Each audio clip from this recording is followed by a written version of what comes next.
Hello, everybody, and welcome to the pilot episode of today's Harmonics, presented by Quantum Play Studios. I'm so happy I got that right on the first try. Yes. Yay! I am one half of your hosts, Rachel Z, and I'm playing as Rachel Z today. And the whole point of this show, it's going to be a weekly live stream, and we're going to be talking about stories and I guess all the different new mythos that is emerging in the new world. And so we consider ourselves kind of like your radio talk show for the new earth and for all the interdimensional, vibrational time, space, places that we find ourselves in. And what that means for us today in the here and in the now. Yeah. Like, what does that mean? You know, when we talk about the new earth, the turning of the ages, you know, the Kali Yuga, the whatever that looks like, and in a story kind of way. I'll throw to you for your introduction as to our weekly show. Yes, I'm the other half. I'm Aria. I come from a background of alchemy and quantum priestesshood. It's just your daily life. It is my daily life. And I was a hermit for a really long time, so I forget that not everyone lives like this, but my friends do. So I love that we're doing this because it's this, for me, I love this idea of decentralizing and by extension, making things less serious about how we show up in person, digitally. You know, there's so much pressure to be a certain way or do a certain thing or have a brand and adhere to it. And so we were riffing on what ideas, you know, what this show is going to be and what the name is going to be, and like the words quantum and play and studio, like all of the stuff sort of naturally comes in. So we're here showing up as Rachel and Aria today, but we don't know who will show up as later. Yeah, exactly. Or the next time that the show even airs. And we want to encourage you to have a lot more fun with that as well. Do you want to grab Wolfie off the couch? This is Wolfie. He is sometimes a guest on the show. He's also plays as Crypto with me and Supergirl. So actually, that's a nice little segue into I guess the other shows that we produce at Golden Sugar Productions. I guess this is woven into that because I do see, we think about the podcast culture. I'll call it that. It's a podcast culture. I feel like everyone should have a podcast. You know, it makes sense to me. But at the same time, I grew up in a time where, you know, there's production value, this idea of the drama, the extra sauce and sparkle that goes into putting together a show. And so that's what I hope that this show will evolve as we go, right? And we'll add all the extra things that make it entertaining as well as educational for our viewers. Yeah. I do not have a production background like some people. For me, it's so interesting. I'm a very strong Gemini sign in astrology, and Rachel's moon in Gemini. Yes. And so for us, how we show up and how we express is just such a big part of who we are. And that's not always the case for everyone. But to me, if we start looking at the world and ourselves as energy, and we then become these antennas that emit, you know, our likes, our dislikes, our preferences, our thoughts, our dreams. And for me, like, you know, whether you actually choose to have a podcast or not, for me, like almost like the quality, the value, the new pathways, perspectives that come from expressing who we are authentically and then having those exchange of ideas is a real medicine. Before the show, before we hit record, Rachel and I were talking about, or you brought up, you know, the devolved value of, like, you know, shows and movies, Hollywood, if we could name names, and these like chewed up old stories that just kind of keep regurgitated. Regurgitated. Yeah, they're just reusing it, and like instead of creating new mythos for a new generation, you know, like we have, like, you know, Lord of the Rings and The Lion, the Witch, and the Wardrobe, you know, like C.S. Lewis, and like this was at a time where they were all friends and creating these worlds, right? And so I feel like there can be a little bit more play now. Like they saw for us something more, like though that fantasy is built on something where like you take that and you like build your inner world, you know, your inner imagination station, and then you like amp that out, and then you find the others, and then you bounce off each other, and you have like an expanded worldview because yes, exactly. And George Lucas was friends with Joseph Campbell, so this entire notion of the Force, the mythos, you know, maybe Joseph Campbell's writing was not accessible to a lot of people, but Star Wars is accessible. Yes, that's a great way to put it. It is, and like Star Wars today, in school actually. That's amazing. Yeah, for because of the hero's journey. Right, because it's so well encapsulated. But Star Wars today, the acolyte, like oh what? Like no one cares. Yeah. Well, I think it's just because I just told this to you before we recorded about how it's almost like a Frankenstein of parts. Yeah. Like you're gonna take Trinity from the Matrix. You're gonna take some cool. I'm like, also Jedi don't move like that. Yeah. They're supposed to move really stiff and like this. As per episode 4. But like but ultimately it's just about, they just took pieces of like what looks cool or what they think will sell or whatever. No, I think it's that. I think it's like we tell stories because, or we present things because we are catering to a certain a thin layer of consciousness, and we want it to be sold, liked, engaged with, like, I don't know, somehow like, give me your life force, give me your attention, give me your focus, because that translates to money. And like, I guess if you want to play there, that's fine. But like, we don't have an interest in playing there, and you have a production company that, and you want to tell people about that? Oh my gosh, that's a great, and ultimately, yes, that's a great segue into like pitching what I'm doing, or like ultimately what my whole project is of life. Yeah, right? Like the vision around it. I think what I strive to do is all of these stories, or like we can call them like the mythos that we were talking about before, is that they all exist regardless of if people know about them or not. We have a collective understanding of these stories that is like built in from birth.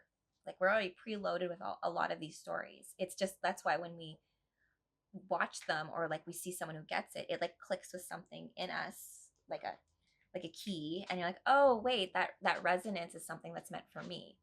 So if we take that into consideration of like productions and studios, and how often you hear about creators being like, they lose control of their creation because like the studio gets involved and they need to add something in here because like, oh, or the audience is going to like that, and all this culture, so they're trying to cater instead of being a creator of culture, right? So this production company, what I strive to do with Golden Sugar Productions, what I'm striving to do with like creating new comic books, new just mythos, even this show, right? To add a bit of elegance, add a bit of polish, add a bit of that show business and fun to the whole situation, because all of these things are not meant for us to like come down to. They're meant to help like raise us up and like remind us of what's possible. So that's and basically my take on this is, you know, I was I'm a writer, and you are a writer. I think it's also something to speak about us with Gemini placements, and to bring that also to like even astrology, as I look at it as astrology is not necessarily a belief system, but it's like a navigational tool. Right. I use it as like navigating archetypal energies as they show up here. Yeah. And so one of the projects I recently got was on, you know, festivals and theatrics, and you know, this old, I guess back in the day, when there wasn't TV, your entertainment was either, I don't know, watching fights in a gladiatorial ring, or watching theater if you had slightly different sensibilities around what type of entertainment you consumed.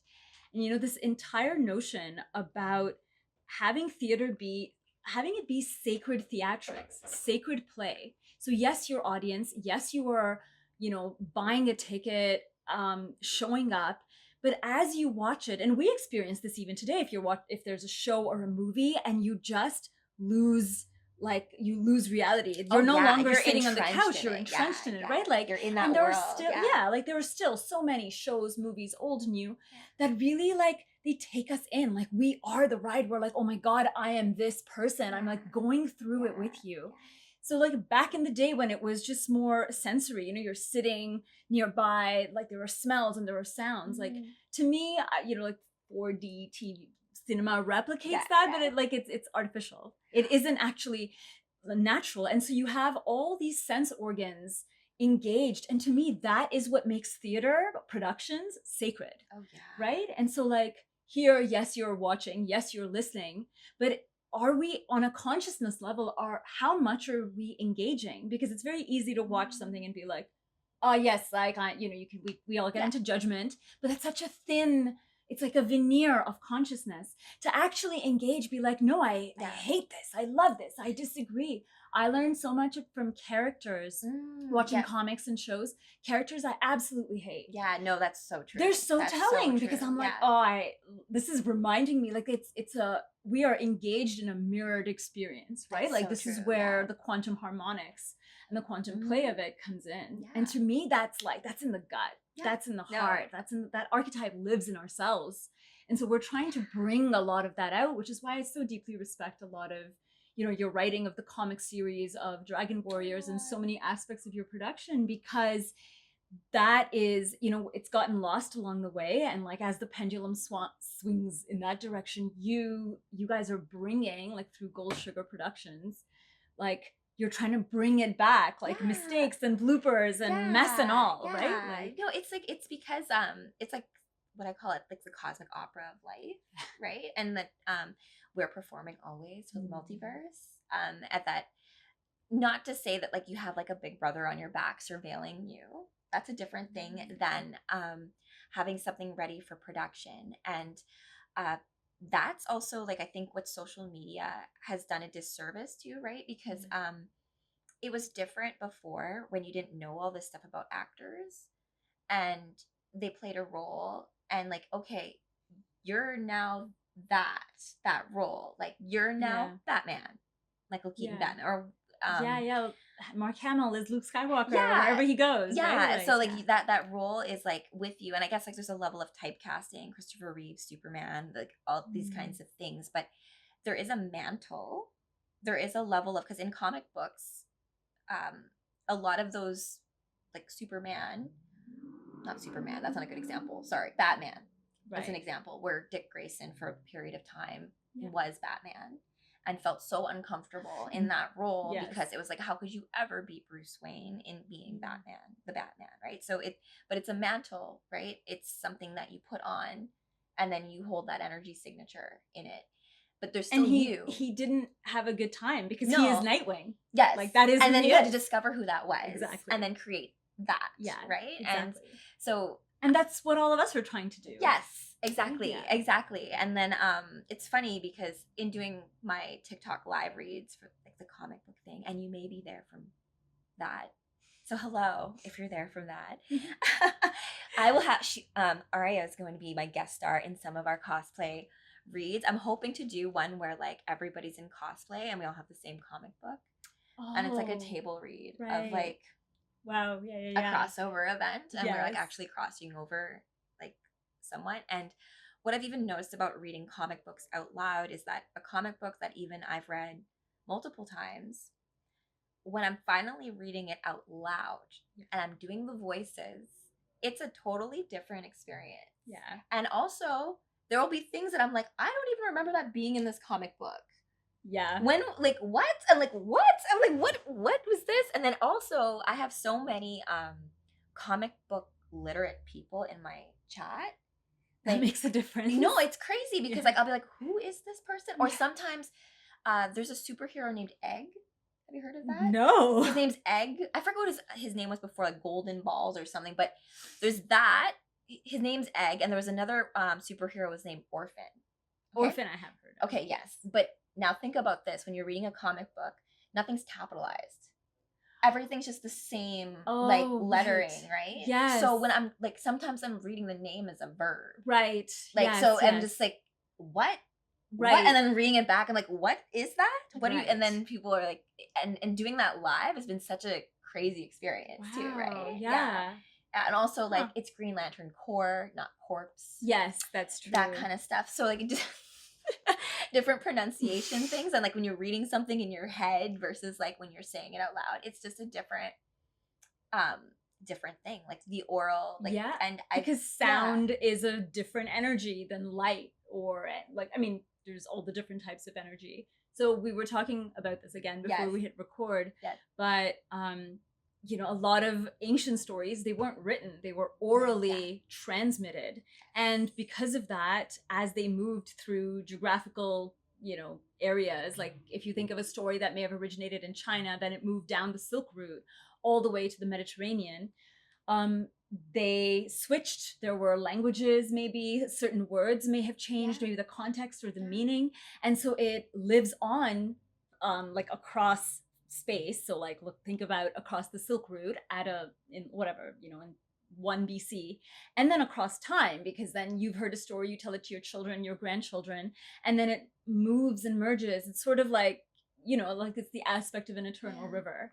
And there's such a beauty and a magnificence to that when it's natural and organic. Because today we like to recycle, I don't know, Karate Kid for like the 50th time.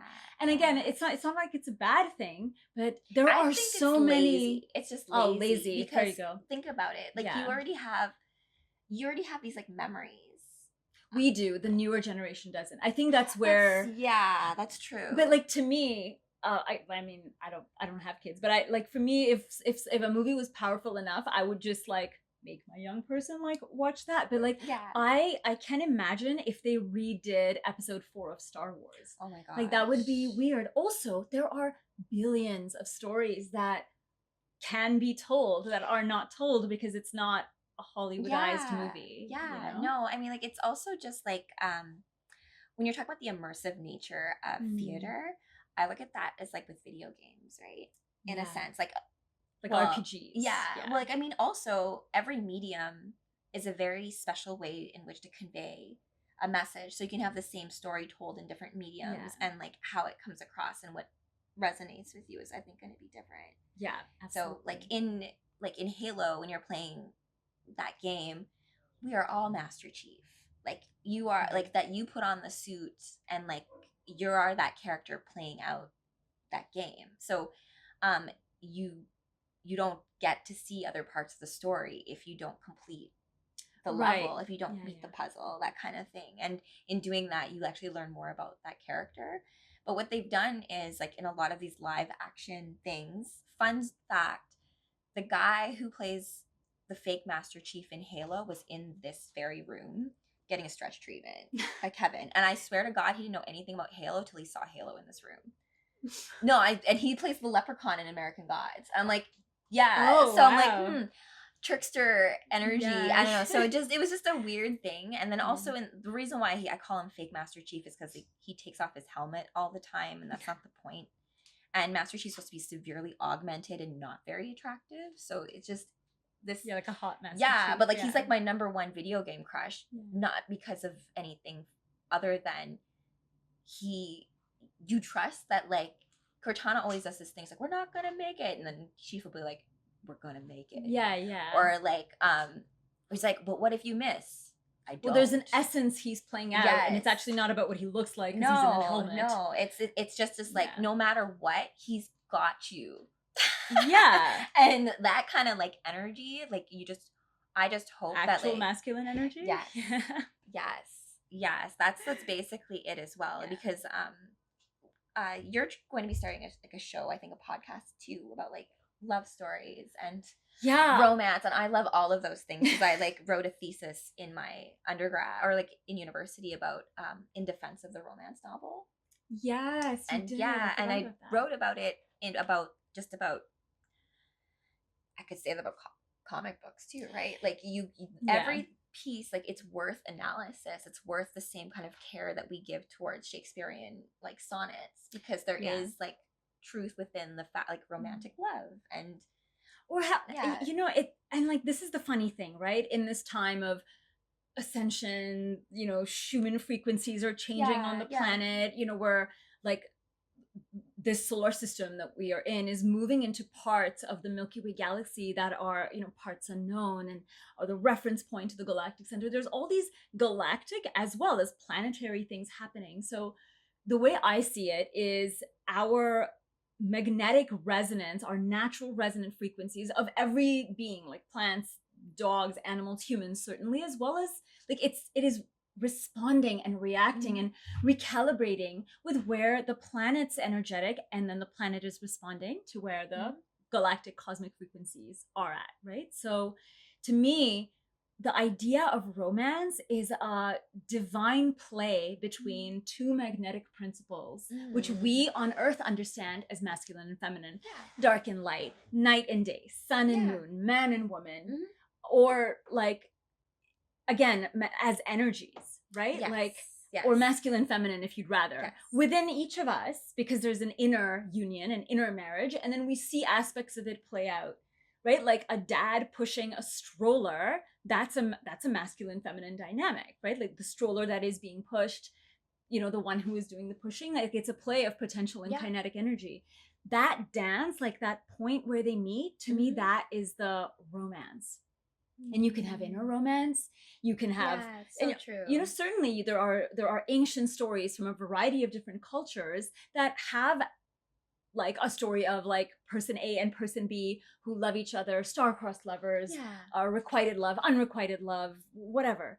We have all of these stories. They had a place and they had like an energy to it. But I remember when I started not liking romance stories, and it was again that like not like in the late 90s. Okay, there was there was a shift there. There was a shift. Totally. Like there was some really sweet ones, like coming of age type of stuff, and then it became a little weird. And then like there were all these movies made of cartoons, and it was very much the play on fantasy. Oh yeah, right. And again, these stories where our modern day fairy tales come from, like Cinderella, these are like dramatic, probably dark, weird stories that have a very specific context in their source, like in where they came from. Yeah, that's true. But they're told in this palatable, digestible, I don't know, kids are dumb, so we have to tell them these funny, awesome, sweet things. But like, no.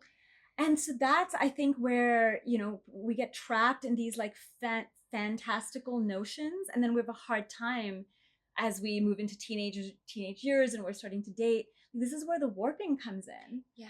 And so like a lot, like all of this to me is a representation of how energetics play out in our everyday culture, and we create it, we pay money, we ingest it. I was talking to someone about how they found this show on Netflix that they hate, but they couldn't stop watching it. Oh, weird. Right? So like this play on addiction, and I'm like, that is so interesting. You, for whatever reason, you didn't like it. She didn't know. Like, is there a reason why she didn't like the show? Could, like, she didn't. Clues, she thought it was dumb. Okay, but that's all she said. I think lots of people do that though. Right, but like again, as we shift into like looking at the world as consciousness and energy, that like you are ingesting something you don't like. Imagine eating something that you're deathly allergic to and not stopping. But you can get accustomed to it, I suppose. Right? And then you end up with inflammation, and that's where disease comes from. Yeah, I mean, of all all things exist. This is just, we're playing in a very different, right? Like, it's because like I think our last show.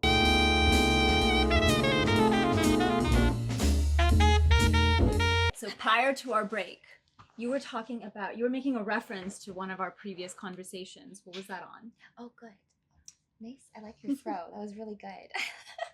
But I was referring to our very first show that we did out in the sweltering sun that we attempted to do again, and then realized that I was overcomplicating things like my astrology tends to make me do. But I'm glad that we ended up doing it this way. But what I was talking about was that you and I are not necessarily like-minded about things. Yeah. No, we're not. I don't think so. Yeah, no, we're not. But like, we are very like-hearted, I feel like. And because of that, we can find the fun in those differences. Yes. You know, and so it can be, and isn't that what friendship is really supposed to be about? And those are like the best team ups. Those are the best team ups. Right? Yeah. When you have like That's what's interesting to see. And like there's this common notion that you must only be friends with like-minded people, and like sometimes that's cool, like of course it's great to have stuff to talk about that is in common, but to me the more powerful resonance field is when you are in fact like light-hearted and you have like a similar goal but you're doing it in a variety of different ways. So like I mean I love the trinity of Superman, Batman, and Wonder Woman. These are not similar archetypes at all. No, they're very different. Yeah. And they have different ways of navigating, like the investigator, like the goody two-shoes, and like Wonder Woman's like the only woman. But like, and like their discordance, like when they're fighting, when they're disagreeing, and they're like at blows, that's as good because it sets you up for when things actually work. And that's sort of it's kind of like the harmonic of today. And like what does that mean in like partnerships? What does that mean when we're watching a romantic show and we like something and we don't like something? Or if you want someone to be with together. Yes. And so that's actually relating to like what we're going to talk about the second half of the show is like archetypes. And so maybe we should define archetype first. Go for it. Yeah. Or how we're going to define archetype. Because I think it's different how we see it. Well, I feel like just like with all things, this can be a topic for another day, but the whole like trendy new age movement, I think loves a lot of Jungian psychology. Right. And so archetype is in Jungian psychology. So when I was in school, I learned it from that perspective. But ultimately, it's like a character type. No different than if you like write a book, you have a type that encompasses certain traits of how this individual would behave or go through their journey of life.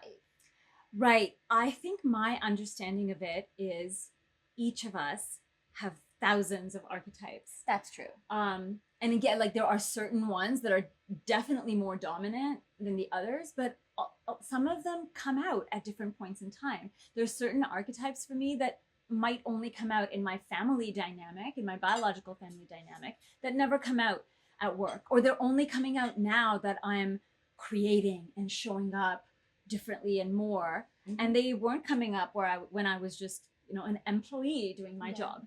Yeah. Right. And so as we move through these different phases, and again, I think this is the lack of fun, because to me, these are different textures and shades. It's like going from the old style, like Microsoft of 256 colors to now when you have the entire color wheel and you can play with these gradients, right? And that is the joy of personality and like being conscious humans in this archetype, in this construct of this earth. Yeah. And how we get to do that through stories. Totally. Like it's not just, this is the character. Like this is Thor in the Avengers. He's like the divine Asgardian, blah, blah, blah. There's all of the textures as he interacts with a whole bunch of other characters. Like I think we've talked about this before. I'm one of the characters I relate to very strongly in the comic book realm is Emma Frost. Yes. And her arc is insane. So she goes through where she's basically like bad and evil, and she's part of the Hellfire Club. And then she has these like sequence of realizations, and then she has to then become a part of the X-Men. Yeah. And then every time she interacts with one of the different X-Men, Beast, Cyclops, Professor X, Rogue, different parts of her personality. She has, stuff that comes up when she's mentoring younger psychics. Totally it. Right. Yeah. And like, so she's not just the person we started out with. None of us are. And I think there's an overly serious attachment to when our personalities get hooked onto this is my archetype. And it's like, Batman's like that. Like he's basically what he was. Yeah. You know what? You totally touched on something about like, we almost set weird rules for ourselves. Yes. Like weird behavioral rules about like, I am like this pilot show. I am Rachel. I'm playing as Rachel now. Now, if I now do something that in my construct of who I am is maybe, let's say, counter to what that is, do I now feel a sense of like anxiety about that? Yeah. Right. And I see that in a lot of like young people where they're so attached to their digital personality that they forget that it's just a game. Playing. Yeah, we're playing. It's Your not so personality serious. grows. Yeah. And like I liked strawberry this week, and like now I like mint chip, and I hate strawberry. Yeah. Like, I mean, I guess we have Gemini placements, so I think that's a little bit more. It's probably more us. It is. Yeah. I mean, like having a Gemini moon. Actually, that's something I also bring up as well in terms of like astrology and that lens of how I think astrology and archetypes interplay with each other. Yeah. When I do my comic book reads, I bring in astrology as a way to kind of talk about how, like, when you think of synastry readings, you're taking two charts, two worlds, two bubbles, and they like collide. Yeah. And all those aspects that are created between those two are completely unique to that interaction. And so where you have like a moon in a certain sign, like me and my hubby, Kevin, like his moon is in Taurus and my sun is in Taurus. Right. So that connection, music, like it just feels different. Like we have just songs that are that communicate certain things, but I'm not saying that's an only Taurus thing, but there's clues in where we connect to each other with those pieces. Right? And like the sky moves, so the all of the, like, while all of that is absolutely lovely and true, there's also this aspect around the moving of the cosmos, and some aspect of your relationship may have like been more present in the beginning, and now like 10-15 years later everything is different. Like the generational planets move, and like to attach to some idea of this is who we were when we first started. That to me, that is not a language of the universe, right? The language of the universe is change, and novelty, and certainly love, sure, but novelty in not always needing new things, but novelty in even returning to something at its roots, returning to something ancient, returning to something true. Because sometimes I think in a world of, you wanted to talk about social media and stuff like that, in a world of like highly tech, this thin veneer of consciousness, what is novel is raw, deep authenticity, like something that pulses, that emits from my heart to your heart to your heart, right? Like definitely. Those are the stories I listen to. Like, and I rewatch a lot. Over and over again. Yeah, no, like listening to a song on repeat, or watching the same movie over and over again, and you know all the words. Like Kevin watches, and they mean different things, or you're like, so I mean, you're multilingual, same as me. I'm ish. I would say I'm multilingual ish. Like I know French, and like my parents, for example, didn't speak the same language with each other necessarily. So that had a different dynamic, and that's my blame for why I mispronounce words. Oh, I see. I'm like a foreign household. Didn't really like pronounce things properly anyway. Okay, fair point. So this may not apply to everyone, but you bring up a good point about multi-language, right? Because when I worked on a global team with like 137 countries, they got really mad at me when I brought up the fact that I felt like we were really English centric. Right, because I was like, okay, we're trying to communicate things from like a global office, but we're only really concerned with how things have the nuance in the English language, and not how like these things translate in other languages, and how it has a different meaning when the order of the words like is different. The syntax and the context is different. So I have a Substack publication, and this month, the season of Gemini, we were playing with I was playing with the concept, like the different hermetic principles. So just going back to the roots of alchemy. And this week, my piece was on the law of vibration, but I made it around sound. And again, this context, right? Like English is a newer language.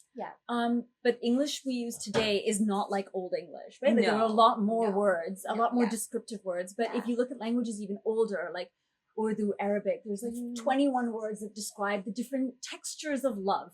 The Inuit languages have like 80 different words that describe the different types of snow, because it matters in their context, in their land, and in their culture. And again, the mechanism of these, like, language is so connected to culture, and it expresses culture. So when you have something highly, and like today we communicate by emojis, right? So there's no sound at all.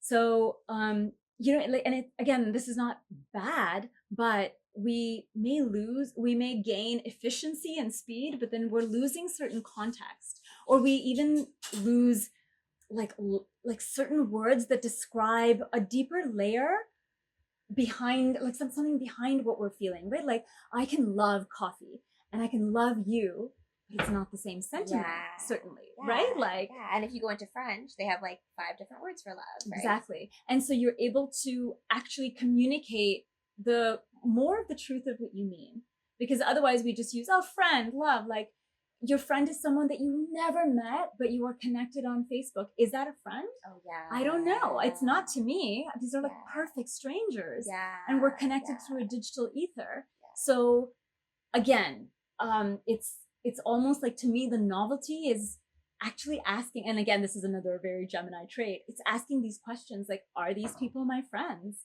Is this my brand? Is this my tone? Is this my harmonic? Is it yours? Yeah, that's a great point. Oh my gosh, you threw out a bunch of like, oh my gosh, so much good stuff there. Like social media stuff. What you brought up in terms of like friends and just like the words that we use to signify what we're talking about. And just the idea of like why storytelling is so important, just because like I've realized that like the reason why Dragon Warriors exists is because like, oh, I do need a 6-part book series to really describe what the heck I'm going to pause you here. Dragon Warriors is a book series that Rachel had birthed when she was a teenager, and put on a shelf somewhere, and over the last year or so she is rebirthing it, bringing it to life. It is an epic saga, so whenever it comes out, I think there's going to be details in show notes and like things all to follow. All the stuff, all of the stuff we've talked about. Because I'm trying to prep it for the movie part of it, is like to crowdfund it, as well as the comic book, to get illustrators and everybody, like, because if you look at comic books too, you have the writer, you have the penciler, you have the colorist, you have like the guy who like goes in and like does the actual panels and like so there's a whole team of that goes into creating a comic book. And I've also realized that like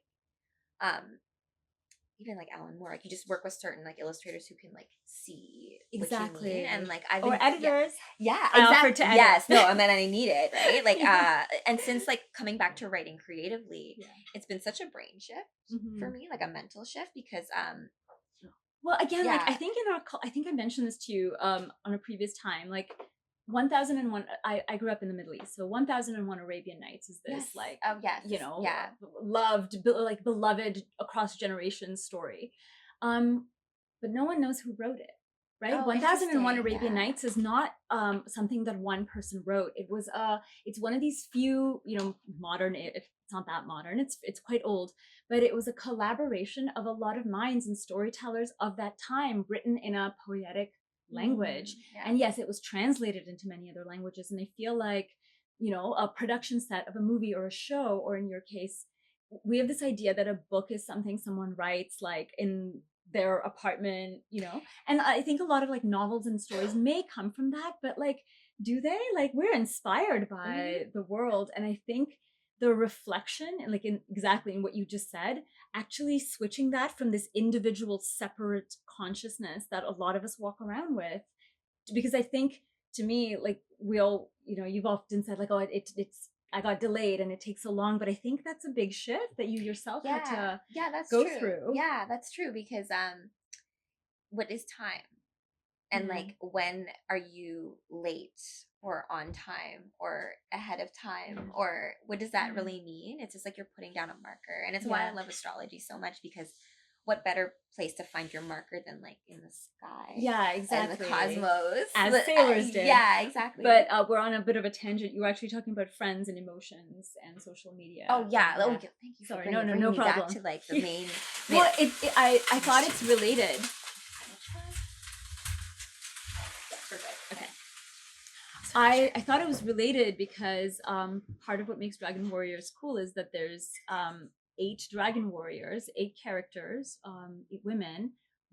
Rachel's character is the leader of it, of this group, and there's a lot of adventures. I'm not going to go into a whole lot of details. And there's other 8 characters, the male counterparts, the masculine counterparts. And so you have this saga of what's going to be 16 people at minimum, right? Yes, like, exactly, at minimum. Because there's also like other characters involved that maybe aren't in the main. Because that's the way I want to. I should explain this actually. So it's around like friends. What does that mean about like to be a dragon warrior? Like, to me, every woman is a dragon warrior. because explain the archetype, Rachel. Yes, that's a great, yeah, because in my world view, dragons, as we think of things as symbolic meanings of things, right? So dragons are guardians of portals. And what are women but walking portals, really? Like, we are, by the way, like many beings come into this existence, into this stage of life. So women are inherently all dragon warriors, guardians of portals. And that's why they're intrinsically linked to dragons. So in the Dragon Warriors, it's about, there are different, I'll call them campaigns and configurations for those campaigns. And those campaigns can serve a great purpose, such as restarting a world, or saving a world, or building a civilization, protecting something, being called to like called to like step up to the plate, or like take us to like a new stage of like being, or like something's being threatened at a very base level, and you need to like activate working together, or how we show up working together. So the characters are based off of people you know in your life. Yes. And so, you know, there's inspiration, there's friendship, and there's also the coming together of these people who don't actually all know each other. Like some of us know each other, but not all of us. But you're the common point. So it's really how you see all of these, right? Which, and that is the magic of it, right? Because I have learned that people, I've been very blessed, and to be also reconnect with a lot of my girlfriends who I had lost touch with when I wrote that initial book when I was 14. One, I didn't even know if she was still alive or not, but like, it was crazy how it was when I was writing the book, she like showed up. So hi, Laura, if you're watching this. But it's been what a trip times days, because in some ways this feels like it's happening before that, in a weird weird kind of way, and a lot of the girls just told me that it just, how wonderful was it to have a friend who was a writer to capture that, who they were at that time at 14.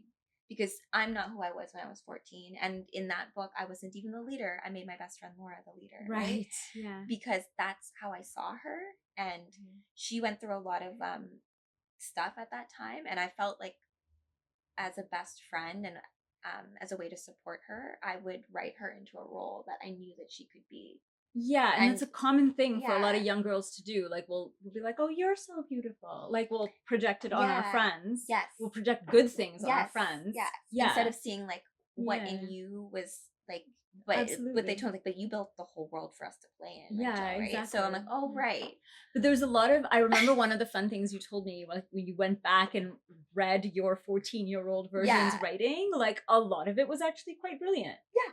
Right? Yeah, like a lot of it makes sense. Yeah, I'm just like, okay, and like the jokes didn't land, but but like whatever.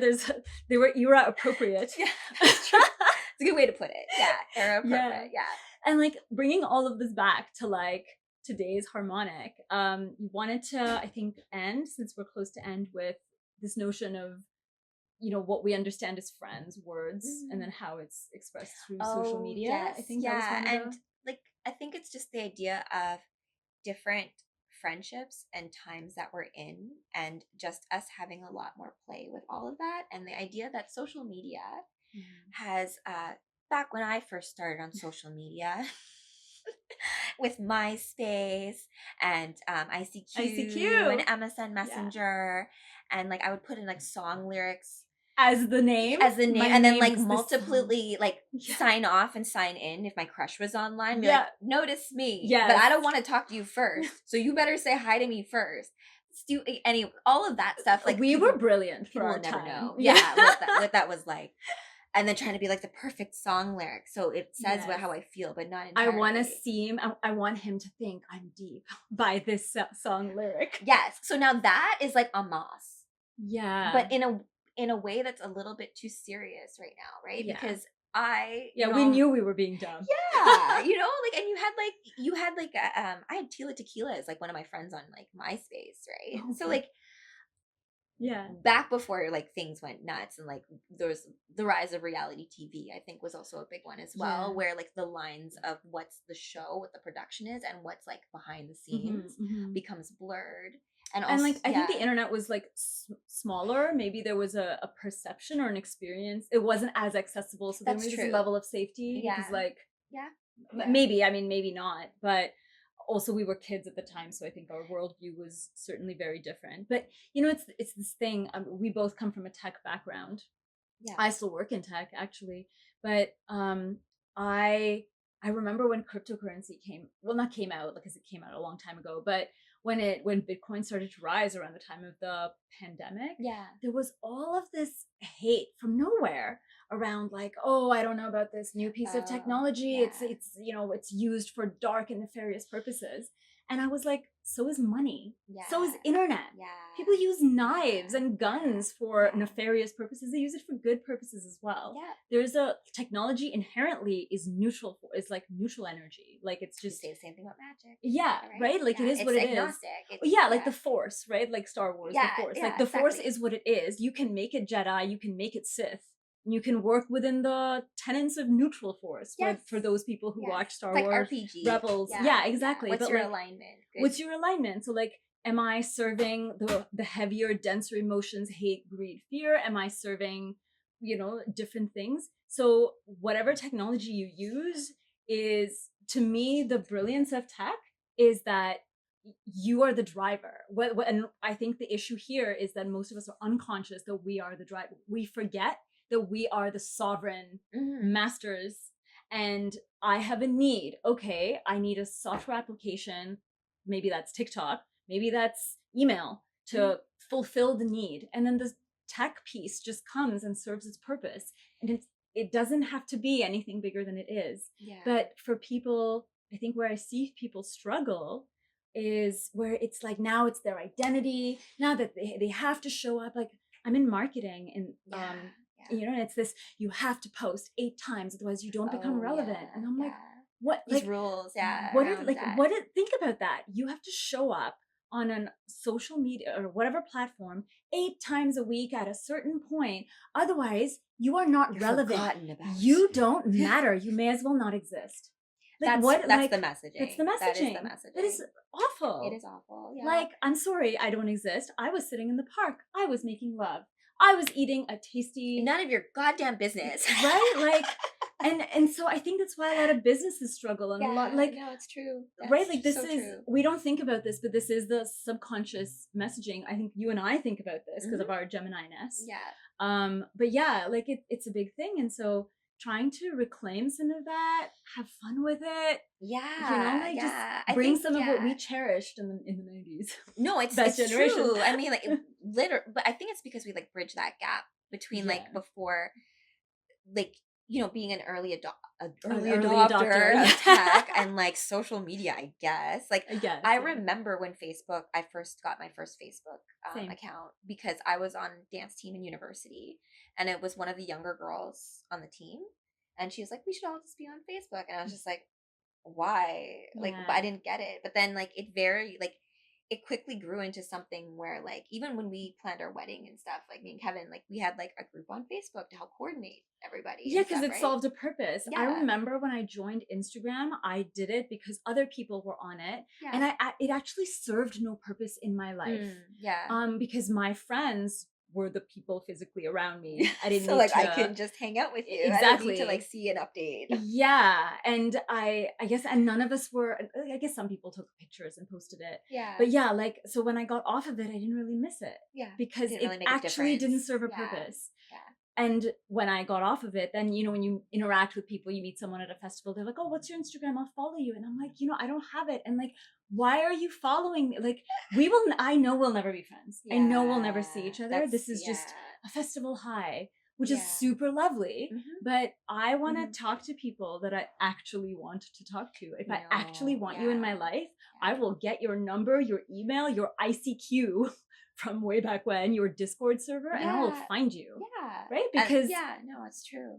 Right? And I think showing up is that as well. And like we didn't talk for years, not because of any bad thing, like just we changed jobs. Yeah. And then I was like, no, I do want her in my life. And then like we met up and we it was did. great. Yeah, no, it's crazy too, because also like bringing that around to like the archetypes and how we can kind of close this as well is that like we met in like a work setting, right? Yes, we did. And it's also ironic too, like the fact that like I got a lot of my comic books from that setting too, as well. But also too, like when I was at the hospital, I was also still straddling multiple roles because I was still doing fitness stuff, right? And like a lot of the people came to my boot camps and stuff, and so it being a trainer and being like project manager, and then like these roles that you play, they're not all of you. That's the thing. And I think that people need to realize that with others, that this, I got earthy like in work, right? And even then I think we could tell there was like something more going on. Yeah, we could. Like, even though we were kind of danced around it. But I think it's just a matter of like people need to be aware of like, festival is a great example where, you're on this like high of like, I love you and the music and like, but in that role being there where like the boundaries are very thin. Yeah. And like, you're that serves a purpose for there. For that, it's in that time space container. Social media is not really the method to communicate that. Yeah, and it's not going to come across. Yeah, exactly. It's just not going to come across. Yeah, and so I think it's just a matter of like what I've noticed too is that like how people use the different technologies that we have at hand. Like for example, gaming. I learned a lot about production through doing gaming streams. Right. So learning about things like latency and bit rate and how that comes through like in terms of like streaming and all that kind of stuff. So all of that like more technical stuff is necessary to get out a message that perhaps is very magical. Yes. And mystical, right? Otherwise it'll be distorted or pixelated. So it's that to kind of consider when we're like thinking about the mediums we're using to convey messages, right? Like it's one thing to like AI is a great example. I went to a Microsoft conference, I forget when. I went with my sister actually. And one of the talks was like about how like AI is just a marketing term for machine learning. Right. It's not truly artificial intelligence, but then it's become this marketing term that got really trendy. And then it's become difficult to kind of discern between what potentially could evolve to becoming something that is AI that we do need to actually worry about. And then this other thing, which I think a lot of the AI tools that are out there, like the AI art, a lot of it is a lot of copyright problems. But I think it's also like misrepresentation. People not spending the time to learn how to draw.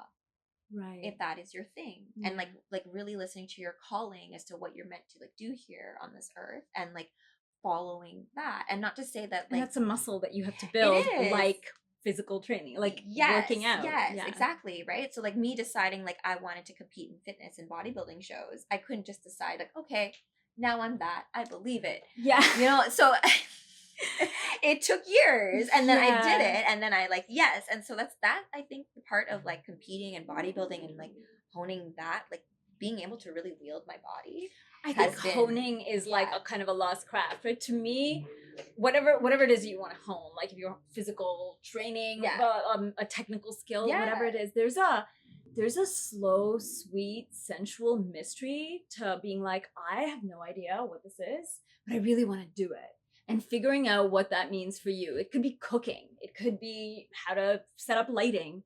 But I think in the instant gratification experience that we often have, there is I want to do it. Oh, it's hard. I can't do it. Give up instantly. Yes. And I think because that's the muscle that we've built collectively. And that was a very hard one for me to break out of.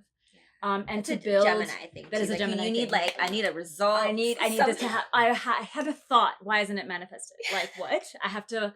Yeah, and that's tough. Like thank God for Earth energies. But I remember. I think this was related to like my whole like crypto journey. I was like mortified when it like I knew I didn't hate it. I was just afraid, and I realized I wasn't afraid of crypto. I was afraid of being responsible for my own money. And like if something went wrong with a trade, I don't have a bank I can call and yell at. It's not someone else's fault. My fear was actually around money and self-responsibility. Nothing to do with digital currency. Like that wasn't even a thing. And so it was like, so I spent a Jupiter cycle, a Jupiter in Capricorn. 13 months is what a Jupiter cycle is, to learn how to learn something and actually build the muscle of resilience. And of course, I used technology. Like I used, crypto YouTube videos and things like that. But I also read and I cooked and I worked with prayer and sound and color vibrations. I used every technology at my disposal, including crystals, to actually, because I knew what I was learning was how to learn in the new earth. Like how to learn from this decentralized way where everything is not just focused in my head. Right? Like we're taught the doing of things, the actual, I will now make this trade instead of just like listening to 15 videos on how to make a trade. I will buy this Trezor wallet. Instead of getting 5 certifications on crypto or like how to trade and all this kind of stuff. Or do this like webinar workshop. Like I'm a yoga teacher because I took an online 200-hour teacher training. Have you been injured and had to actually rebuild yourself in this like cellular way, which is actually what yoga is, or physical training is. And like, to me, all of these things are world technology. Yoga, as much as Pilates and weightlifting, it's the entire mechanics of how your body moves, stacks, eats, digests, sees, converts electrical impulses. Oh my gosh. So like what you said too about like learning how to learn, that was like when I came back to dance. Yes, because when I stopped dancing, like Dance Team University, and I came to Toronto, and then I went back into dance, but it was like such a trip to learn how to like pick up counts and stuff, and like I was like, is this even my body anymore? And then I had that with your dances. Like I come from a more like rhythmic, flowy belly dancing background, and you come from a highly choreographed. Or like art, I'm always complaining about it, but I do it. Like, this is hard. And you pick up fine. But I think it's all to say that like there's also I've had a couple conversations too with other girls who like dance is like their career, right? Or like they teach burlesque or like teach belly dancing or teach all these types of different forms, different languages of movement. Right. And that's all to say that when it comes to dance, there's only so many classes and workshops. Who are you dancing for? Where is it coming from? And what you like, dance to me has always been a way to communicate to myself where words just don't fit. And like when a song just like calls to me and I'm just like, oh, like just to move to it and just like feel what that song is feeling. And and sometimes it's impulse. Like you actually can't. You're like, you must move. You must move to me. And then so that and like breaking that apart, because that's related to what you're saying about sound and where the potential energy becomes kinetic energy. And seeing a move in your head or seeing someone do the move and then how that move feels when you do it. And it's not gonna look like it's not that, but that. It will look like how you need it to look. And so and that same thing to me transfers to like this play with archetypes. So one of the things we wanted to do with the show, we're showing up as we're showing up as like what our names are in the world ish. And one of the other things we hope to do and hope to explore, again, not every episode, but at least some of them, is to play in or play with some of these other colors, some of our favorite archetypes, from comic books, from fantasy. And we're choosing these characters quite intentionally because they mean something to us, or they helped us, or that arc just gave us permission, or gave us, oh right, like this is the thing that I'm kind of sorting out. And what would it be like to get to channel that, be that, stand up in that mantle and have a conversation, chat. Because like what you brought up about Cortana, like the video game, like if Cortana had a conversation with Jennifer Vengerberg. Oh, Vengerberg. Sorry. Thank you for correcting. Witcher universe and Halo universe. And like, what does that even mean? Like, what would that look like, right? Because there are very specific Cortana traits that you highly resonate with, and there's very specific aspects of the arc of Yennefer Vengerberg from the Witcher universe that I resonate with. And so again, this is not like, we're not acting like those people. We're pulling in our expression of those archetypes to see where these two different universes meet. And I think this is that beautiful interdimensionality that is actually a part of our everyday interactions. We're just often not conscious of it. And we are. Yes. But that is why we have the show. And that is the play, right? Yeah. Of like what you realize too when you're like have any kind of transcendental experience. Yes. That like that moment of like, oh, I'm you and you're me and we're just playing this out because we're just the universe figuring itself out. Yes. But you can't just stay in that space. You actually have to engage. You actually have to be in the play. Like it's just like you can't be watching the play and be an actor in the play at the same time. And also when anytime I've acted on stage too, like you are in it. Sometimes like when you're playing out a certain role, like you're in it, acting in it, you're like in that moment. But then there's like a moment where like the applause comes or like you're like out of it and then you're like, oh, I'm in. Now I'm me in the costume on the stage. But like you flip back and forth between. Yeah. So it's that and then like what I called this last time, like just the lucidity in what we're doing in the dream, the shared dream. And like the funny thing is we all do it. Yeah, right? we do all do it. Like you have a work archetype that switches out likely when you're in the car and when you're with your kids or when you're walking your dog or when you're on vacation. It's just, I think we compartmentalize and well, we don't, but it's common to compartmentalize. And I think that's where you miss all of these like juicy, like the synastry of yourself. Like the synastry of your soul and that's matter. A good way to put it. Right? I mean, you were talking about synastry earlier. And this is, I think, where we end up. Again, this is very alien concept to me, but like, you know, this like midlife crisis, or I'm 40, oh, I'm 50, life is almost over. And I'm like, it's only begun. It's like I just had a birthday, so I just turned 40. And the entire narrative around me is like, oh, 40. And I'm like, I've never been 40 before. I have no idea what it's like, what this is. Like, you know, the number 4 from numerology, and I'm looking at like astrology charts. And then I like leave my crystal palace, which is my house, and start interacting with other people. And they're like, oh, when women are 40, hormones. Oh, gosh. And I'm like, but like, I think this is the warp, right? I'm so much healthier now than when I was 20. I'm so much more resilient. I'm so much like, you could not pay me enough money to go back to when I was 20 in my highly scoliosis like body, because I'm generally like the picture of health and there's a lot more radiance in my day. Like I can sit and watch something dumb and just smile and laugh, and I couldn't do that when I was 20. I was too caught up in whatever matrix I was in. Yeah. Right?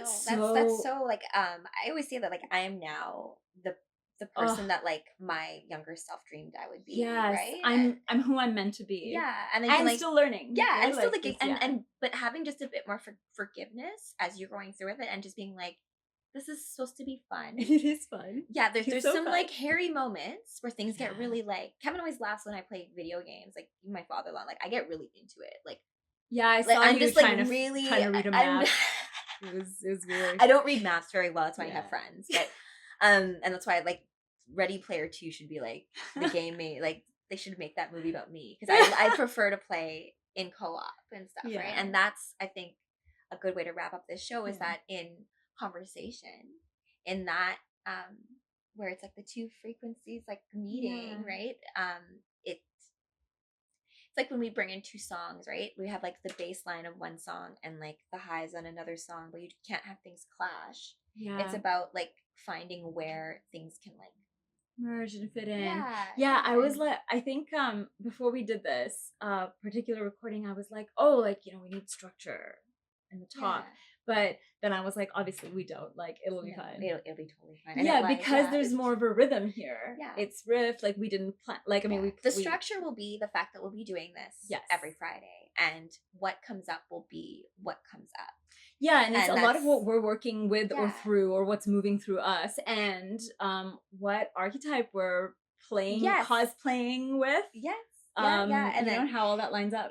And then like what, as they go through like whatever topic we decide to talk about in that play, it can be opportunity in the live as well to interact, right? So that brings in the whole live theater thing that you're talking about. about. Yeah, absolutely. Okay. I love that. Okay. Well, this has been a slice. Yes, a delicious slice.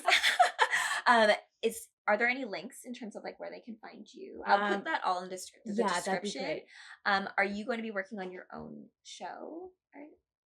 You know what? It's all up in the air. Right now, I'm actually trying to launch a course on technology and consciousness. And again, trying to pull away some of the overly demonizing and like where we give technology power and to have mastery over us, right? This is what we experience as addiction, right? It's basically we have an emotional hole, void, whatever, and we're using something to fill it rather than sorting out what is actually true for us. And that is a level layered experience.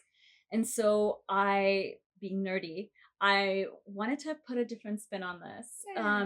So yeah, it's called Glitchless because I think we can have a reboot a little bit, like glitch this, but like it's it's just having fun with.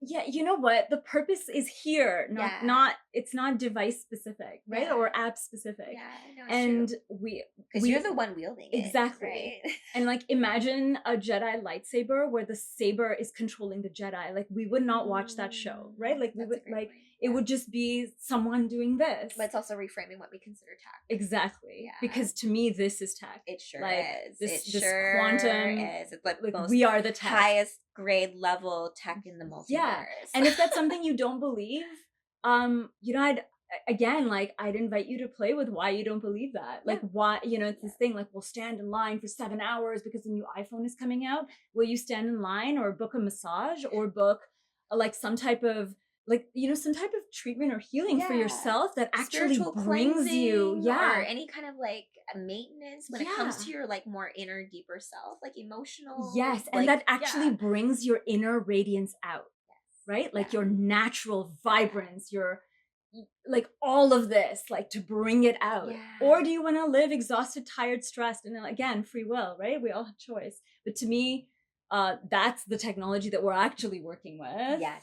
It sure is. Yeah. And both of us are continuously launching a whole bunch of things, but I have a Substack publication called Connect the Dots. You have a Substack publication. I do have a couple Substacks. I will leave all links to all writings. I'm still in the process of organizing and cataloging all my stuff because I realize I have a lot of things in different places. So it's about like categorizing everything, organizing it so that it's kind of specific to what the topics are. User experience. Yeah, exactly. But this show will be live every Friday. And so actually it's a great time for us to actually do that live next Friday because it's solstice too. And a full moon, I think, as well. Yes. Yes, the Capricorn. Yeah. So that's it's a good one to have a conversation about. And we can talk about what we are potentially cosplaying as for that episode. So to stay tuned for all of that, you can just catch us on, I think we'll just do this on the YouTube channel live, but all of the video clips will distribute on where all podcasts can be found. So